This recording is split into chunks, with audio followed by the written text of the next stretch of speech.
Good evening, everyone, and a warm welcome to Cinemateket and a warm welcome to Nollywood. The Nollywood factor probably is somewhat debatable when it comes to the film you will be seeing tonight, the film Half of a Yellow Sun. The film is a co-production British-Nigerian, but it does stem from a particularly Nigerian history and experience, and this is why we call this a Nigeria Night. My name is Rasmus Brendstrup. I'm one of the programmers here at Cinemateket, and I'm not a Nigeria nor a Nollywood expert. This is the most complicated sentence I've ever made. 10 years ago, quite exactly this year, we had a Nollywood Film Festival, the first of its kind in Denmark and presumably also the first of its kind in Scandinavia. It was a fun experience with a lot of guests, filmmakers, actors and producers, and it was a great experience because we realized there was a huge audience for Nollywood pictures. What is Nollywood then? Nollywood is the nickname for a production sphere, probably even too small a word, a world of film production taking place in Nigeria. Maybe you've heard of Bollywood, which is the world's biggest film producing entity. Hollywood is third. Nollywood is second. This is by numbers. The films produced in Nollywood are generally not of the size you see in Hollywood and not the size you see in Bollywood either, but they're interesting nonetheless. And I'm going to take you for a brief crash course through Nollywood identity, and this will entail some generalizations, I'm sure, but hopefully it will give you a slightly better understanding of the film you will see later tonight. This, ladies and gentlemen, is the crew of an average American movie production. This is the Nollywood ditto. This is the main explanation why so many films can be produced in a country like Nigeria. It's made fast and simple and with a minimum of means to a large degree. What are the films about? Well, pretty much everything. This is an image from one of the two big cities in Nigeria, Lagos and the current capital of Abuja. And the films are pretty much about everything that happens in the greatest country in Africa, at least by population. And this is what a cinema looks like. This is also to some extent a generalization because a lot of cinemas have actually cropped up in recent years. But that was not what the Nollywood film production was based upon.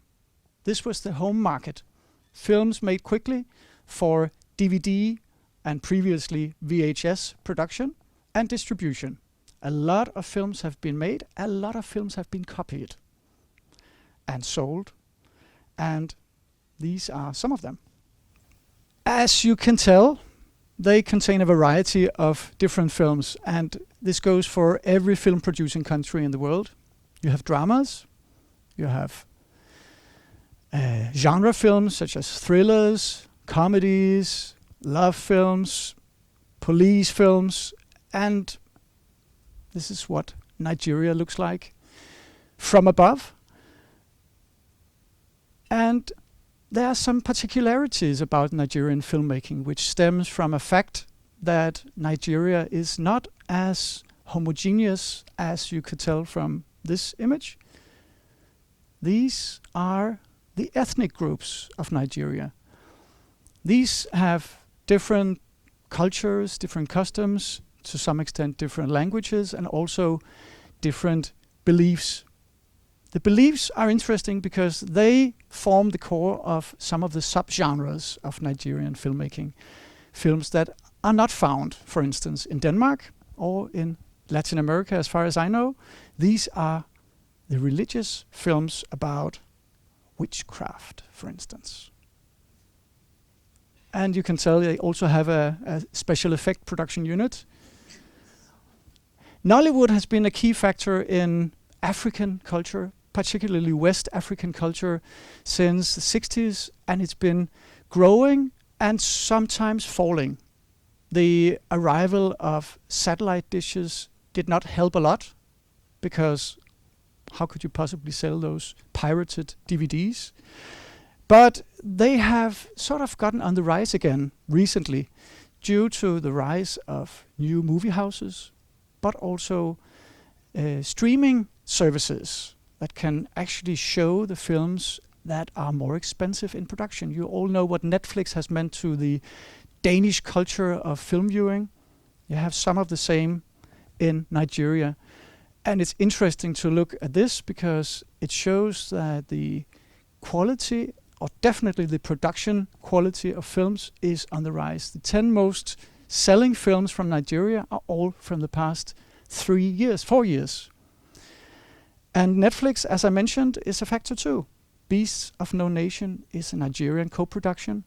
And these are some of the films that have been featured on Netflix in recent times, also adding to the knowledge of Nigeria and to some extent also Nollywood traditions.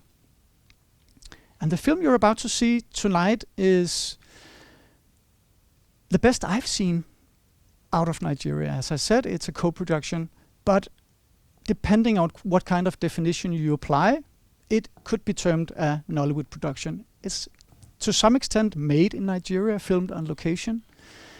To some extent, it takes as its tone of voice something that I think applies to a lot of Nollywood films, which is a very, very melodramatic tone of voice, a lot of intrigue, colorful costumes, and no shortage of Kleenex.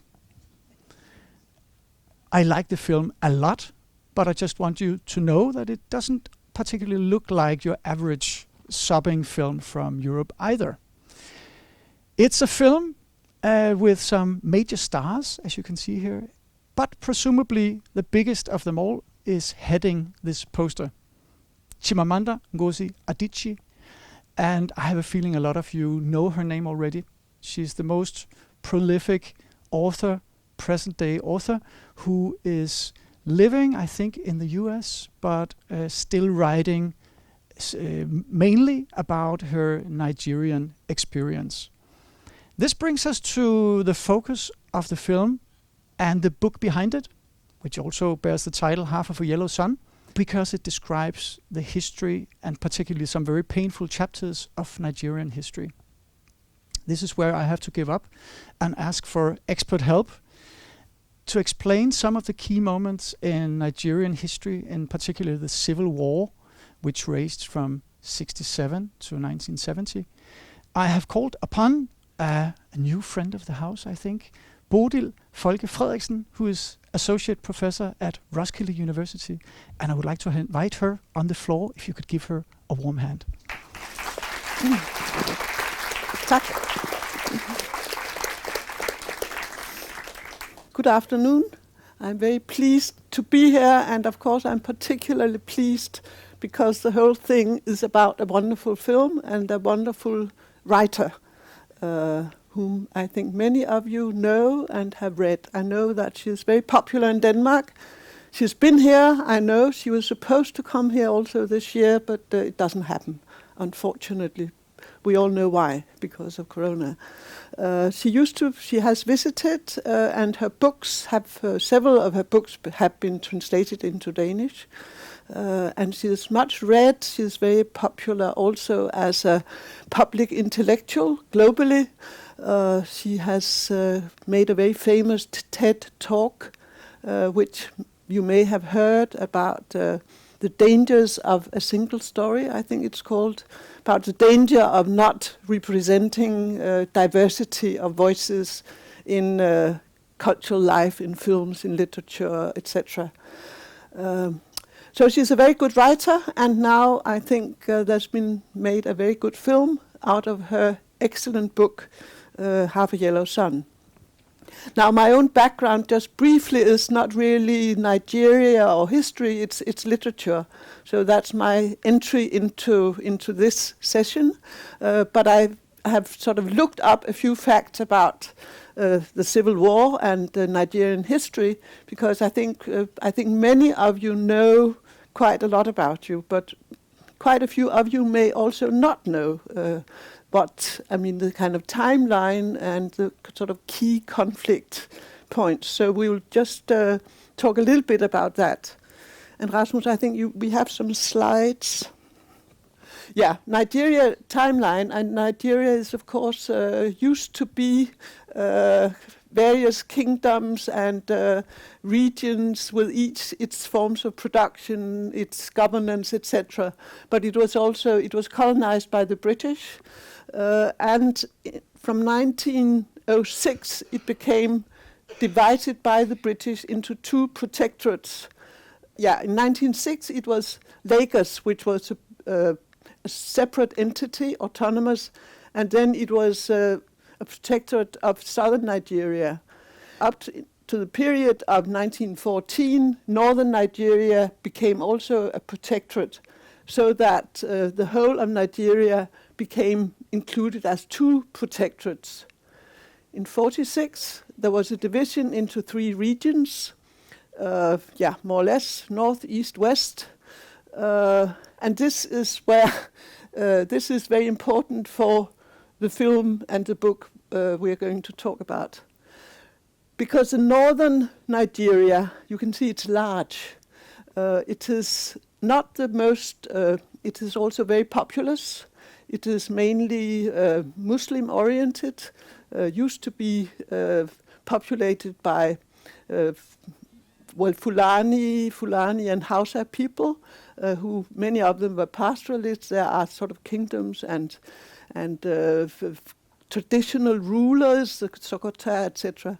So it was a traditionalist, Muslim-oriented Nigeria, and it was huge and it was very important.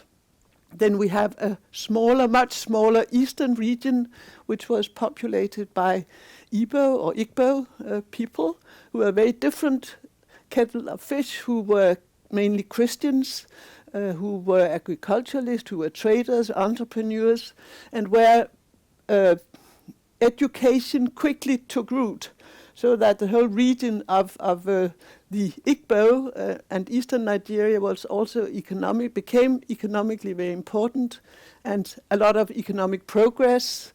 And oil was discovered, later, but that was a very important factor for the Civil War. Bodil, before you go on, could you briefly describe the relationship between the British rule, the colonial powers, and Nigeria as compared to some of the other many protectorates and colonies in Africa? I know you studied a lot of African history. What was the Thank you. what was Nigeria like compared to some of the other countries? Well, Nigeria was governed by what's known as indirect rule. So the British based their governance, their control, on local leaders, and very much so in northern Nigeria. The local big people, it was through them that the northern region was governed. And when independence came, it was the northern leaders who were most powerful and who took over. And that's part of the conflict, because the eastern region and the western region, which I haven't mentioned, where is home to the Yoruba nation or ethnic group, they had less power. And that whole sort of imbalance between the three regions, if we have to sort of simplify it, between these three regions, that is the key conflict area of the whole the origin of the Civil War. I know Eastern Africa much more, and in fact, the independence, the period leading up to independence in Nigeria was fairly peaceful. It was a negotiated independence, whereas in other places, it was much more full of conflict. But the conflicts then in Nigeria came later. And who are these two well-dressed gentlemen to our left? This is Nigeria's first Prime Minister, Balewa. When Nigeria became independent in 1960, it was a big event, and it was celebrated It was famously celebrated also by one of the very famous writers of Nigeria, Wole Soyinka, who wrote a particular piece of drama. It was a wonderful piece of theater which was part of the independence celebrations. Anyway, that was, at that time, Nigeria was a so-called constitutional monarchy. It stayed in the Commonwealth. Queen Elizabeth was the formal head. But of course, it was all not very important, because it was really Nigeria itself which ruled and who had taken power. In 1963, Akiziwe took over, and Nigeria became a republic. That's the first republic. So these gentlemen, we now know who they are. And then tremors hit Nigeria. Yeah. What happens after this independence? Yeah, of course, lots of things happened, but I mean, if gradually there was a lot of dissatisfaction with northern dominance, and particularly from the Igbo region, the eastern province, and there was a coup in early January 1966, which was called, also in the film you will see, some of the characters say it was an Igbo coup, wasn't it? So it was people from the eastern region who kind of took over and wanted to oust the northern leaders. So that conflict, which had been there all the time, exploded. And that took some time, but quite quickly there was a counter coup led by Gowon. You see him to the right. And there were, very importantly, mass killings of Igbo in the north, because in the north there was a huge population group who came from the eastern province and had settled. There were tradespeople, were quite affluent, so they were quite unpopular. So there was mass killings of Igbo, and there was a mass exodus to eastern province of Igbo from the north. And you will see that and see what happened when you see the film. And then there was, as I say, a counter coup and a lot of dissatisfaction, of course, in the eastern region. And then there was the next slide. Yeah. Then in May 1967, General Ojukwu declares the Republic of Biafra independent. And this was really declaration of the Civil War. I mean, this is when the Civil War kind of formally started. But what we've seen up to now before was the sort of presidents leading up to the Civil War. So he declared Republic of Biafra independent, and that was the start of the whole disaster, which of course it became. And what is specific about Biafra? Why did he choose to draw the lines there? Was it mainly because there was a ethnic homogeneity there, or was it some natural resources? Ojukwu, yeah. Oh, but that was because it was, I mean, it used to be a region, a formal region. I mean, Nigeria was a federation of a regional federation. So there was a kind of there were entities which kind of belong economically, politically, language-wise together. So there was a whole sort of identity of the Igbo nation, which of course also incorporated groups, ethnic groups which were not exactly Igbo. Of course, there are a lot of fluid boundaries, but I mean, the Igbo factor was very important, as you will also see in the film. And the language, the ability to speak the language was one of the distinguishing marks and conflict points between the various population groups, because people could easily be identified, not only by the way they looked, but whether they could speak this or that language.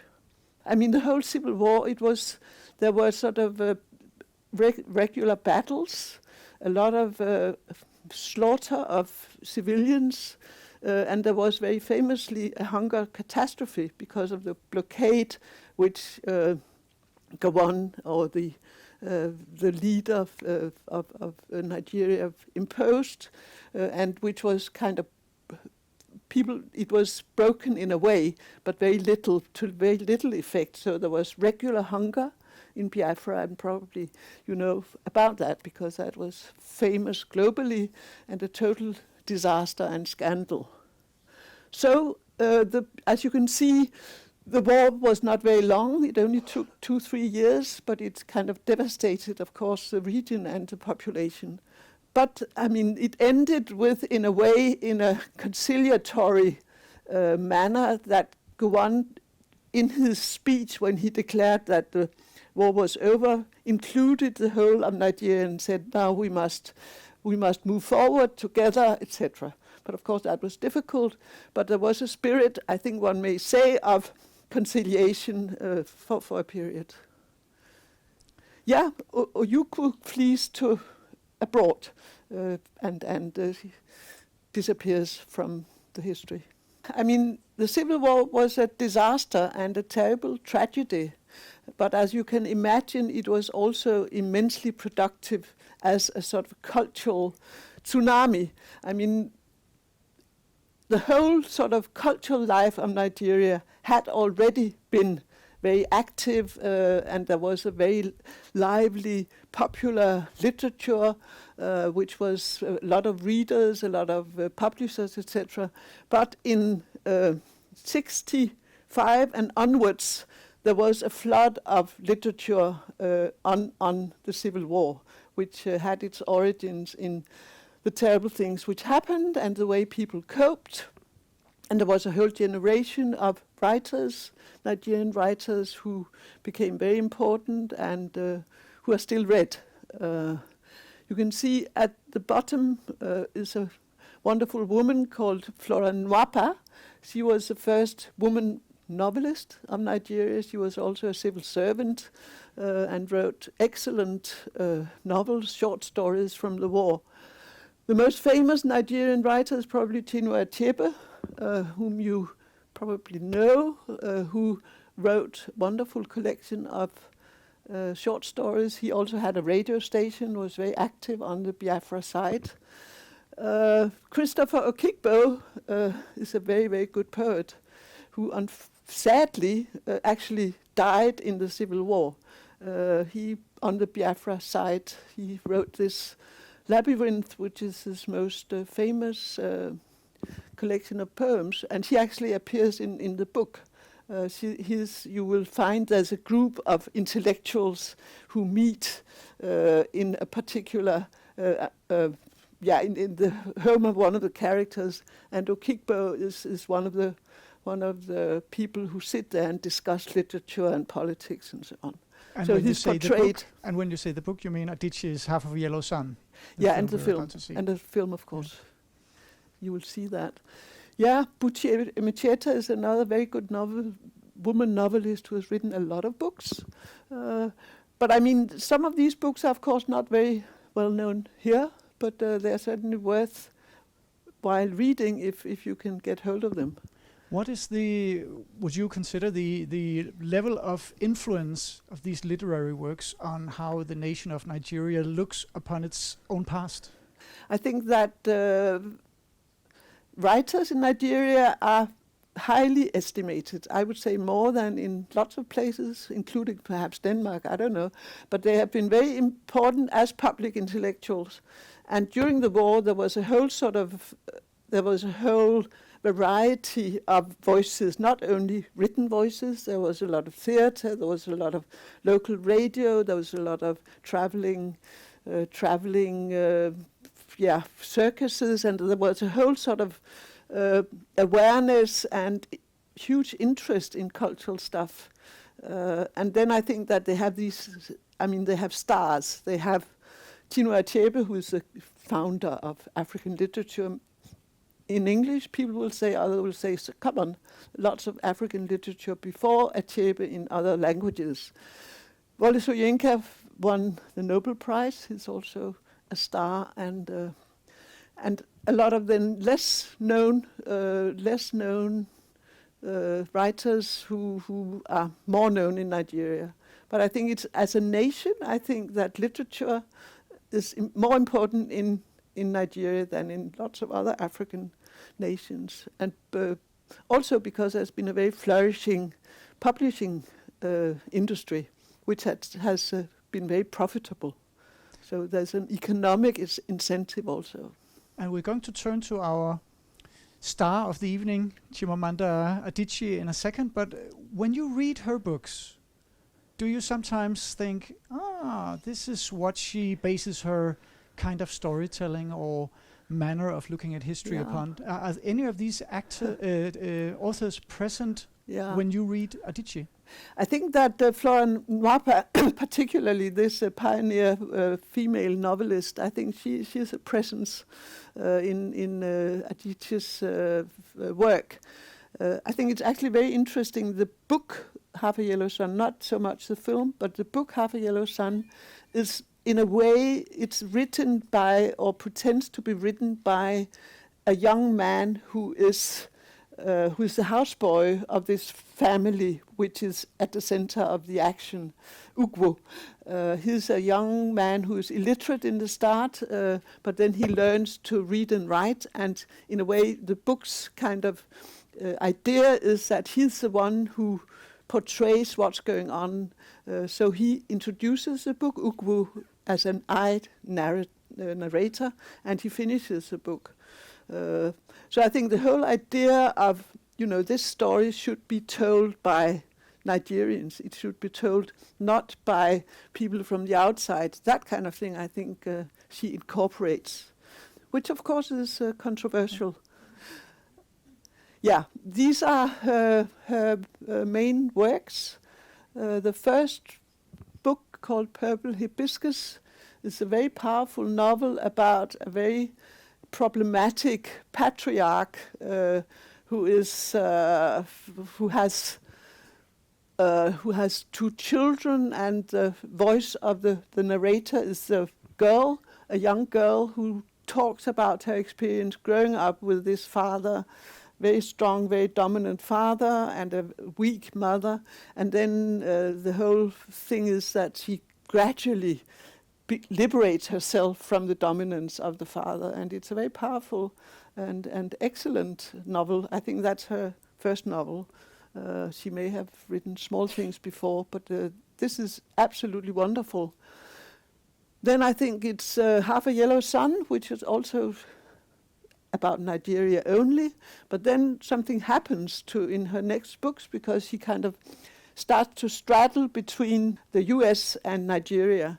And so the topics of her short stories is in This Thing Around Your Neck, and of course Americana is straddling between civilizations in a way, continents, countries, and the cultural conflicts, the cultural complexities which people experience. And of course that's a mass experience, exile for Africans in the US, coming back from US with an education, trying to be incorporated and integrated in Nigerian society again. So that has been her topic. And then I think she's also becoming quite a radical feminist. She's written a small manual for girls how to be a feminist. I don't know if you know it. It's a very nice small book. I mean, she is, as I said, she's a public intellectual who really, people listen. I think she has inspired a whole generation of young women, not only in Nigeria or Africa, but in the US and elsewhere.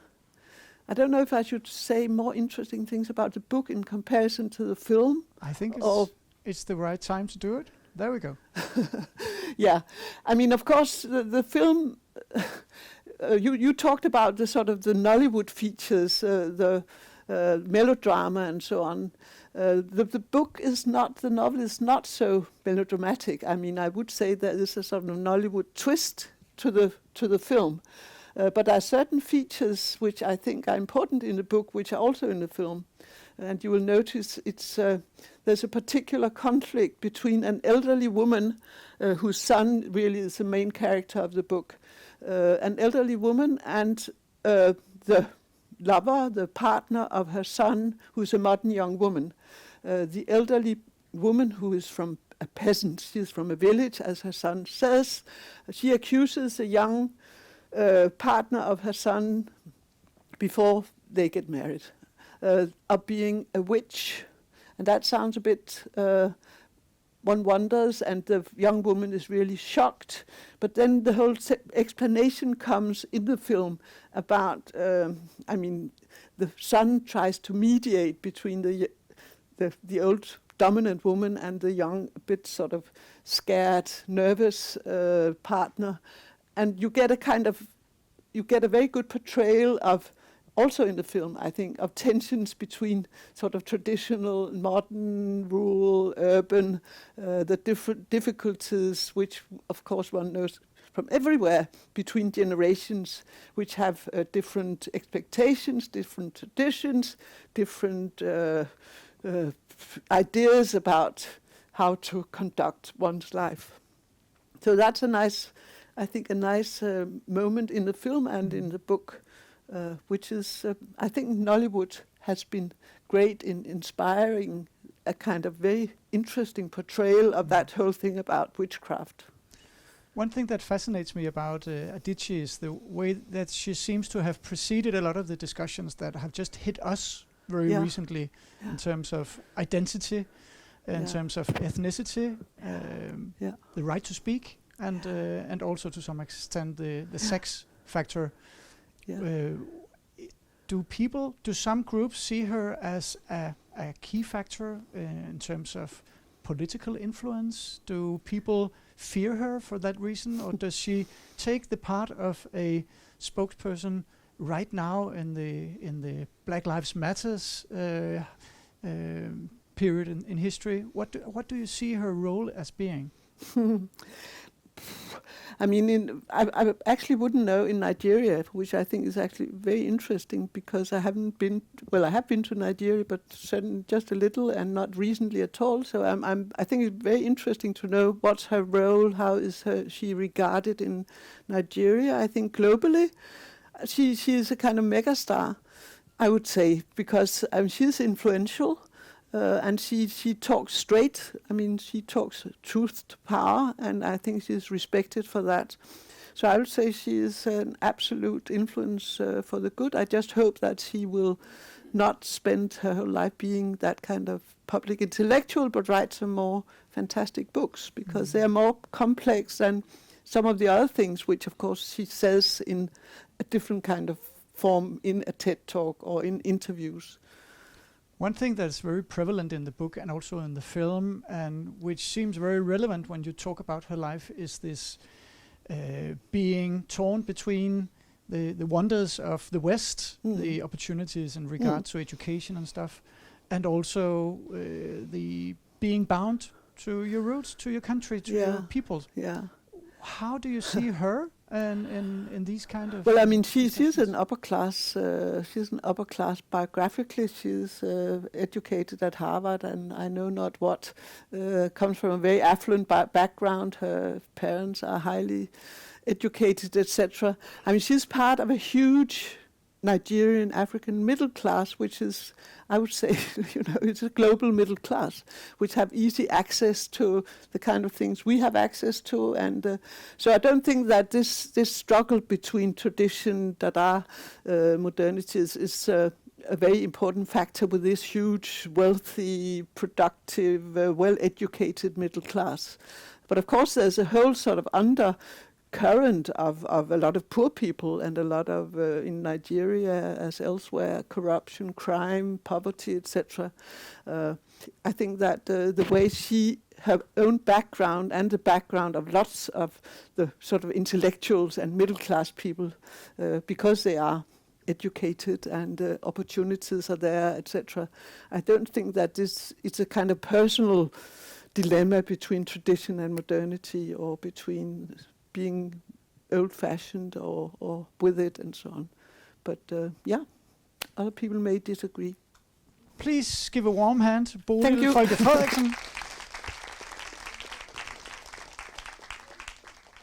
to Adichie and to Nollywood and to everybody who helped this wonderful film come about. Enjoy.